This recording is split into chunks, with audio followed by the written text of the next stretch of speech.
आज से कुछ 100 साल पहले भारत की धरती पे जो गाय थी वो ज़्यादातर हमारी इंडिजीनियस ब्रीड्स थी। गीर, साहिवाल, थारपाकर इसी मिट्टी, इसी क्लाइमेट और इसी इन्वायरमेंट के साथ सदियों से इवॉल्व हुई थी। लेकिन आज जब भी हम किसी डेयरी फार्म में जाते हैं तो हमें जो ब्रीड्स दिखती है वो ज़्यादातर क्रॉस ब्रीड्स होती है, ना प्योर देसी ना प्योर जर्सी। तो अब सवाल ये है, फॉरेन ब्रीड्स इंडिया में आई कैसे और क्यों? और जब हमारा traditional dairy system modern dairy system में बदला तो इसका गौ माता और पूरे डेयरी इकोसिस्टम पर क्या इम्पैक्ट पड़ा, इस एपिसोड में हम इसी अनटोल्ड स्टोरी के बारे में जानेंगे।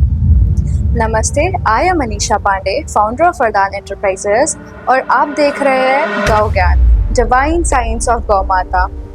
और आज हम समझेंगे जर्सी और फॉरेन ब्रीड्स इंडिया में कब, कैसे और क्यों आई, और इसका बदलाव हमारे ट्रेडिशनल डेयरी सिस्टम को कैसे इन्फ्लुएंस किया।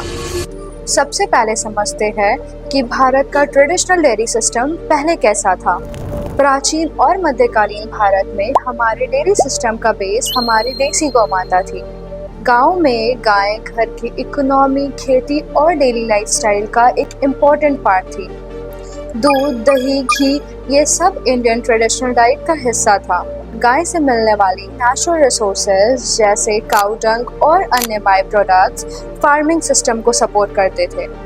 लेकिन समय के साथ भारत बदलने लगा, पॉपुलेशन बढ़ी, सिटीज ग्रो हुई, मिल्क डिमांड भी इंक्रीज हुई। तब एक नई ज़रूरत सामने आई। अर्बन पॉपुलेशन, आर्मी और ग्रोइंग सेटलमेंट के लिए लार्ज स्केल में मिल्क सप्लाई चाहिए थी। उनकी रिक्वायरमेंट्स अलग थी और देसी ब्रीड्स की प्रोडक्शन कैपेसिटी उस स्केल के लिए लिमिटेड थी। तो बाहर से इंपोर्ट किया गया जर्सी और एचएफ जैसी ब्रीड। ये गाय एक चीज़ में देसी ब्रीड से आगे थी, मिल्क प्रोडक्शन। लेकिन एक इम्पॉर्टेंट बात, ये कोल्ड क्लाइमेट की ब्रीड थी, इंडियन क्लाइमेट के बिल्कुल अपोजिट।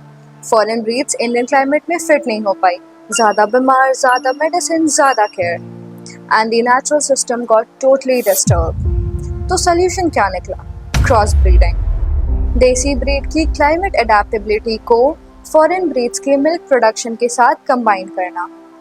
1947 के बाद इंडिया के सामने एक सबसे बड़ा चैलेंज था। देश को फूड और न्यूट्रिशन सिक्योरिटी चाहिए थी। 1950s और 60s में सबसे बड़ा कंसर्न मिल्क प्रोडक्शन का था। तब शुरू हुआ एक मूवमेंट, ऑपरेशन फ्लड, या जो कहलाया श्वेत क्रांति, the white revolution. Doctor Verghese Kurien के लीडरशिप में इंडिया ने डेयरी सेक्टर को कम्प्लीटली ट्रांसफॉर्म किया। इसका रिजल्ट ये हुआ, इंडिया दुनिया का one of the largest milk producer बना। हर डेवलपमेंट के साथ कुछ बेनिफिट्स और कुछ चैलेंजेस भी होती हैं। मिल्क प्रोडक्शन बढ़ा, डेयरी सिस्टम एक्सपैंड हुआ, लेकिन साथ ही ट्रेडिशनल डेयरी सिस्टम धीरे धीरे कम होने लगा। सबसे बड़ा चेंज सिर्फ ब्रीड का नहीं था बल्कि रिलेशन का था। पहले गाय घर और खेती के इकोसिस्टम का हिस्सा थी। आज कई जगह गाय को प्राइमरीली प्रोडक्शन के नज़रिए से देखा जाता है। इसका मतलब ये नहीं कि फॉरेन ब्रीड्स गलत है। हर ब्रीड का अपना स्ट्रेंथ होता है, हर एनिमल अपने इन्वायरमेंट के अकॉर्डिंग डेवलप होता है। लेकिन देसी ब्रीड्स का भी एक अपना यूनिक इम्पोर्टेंस है, क्योंकि वो भारत के क्लाइमेट, जियोग्राफी और ट्रेडिशनल फार्मिंग सिस्टम के साथ हजारों सालों से कनेक्टेड है। वो सिर्फ एक ब्रीड नहीं, हमारी एग्रीकल्चर हेरिटेज का एक पार्ट है।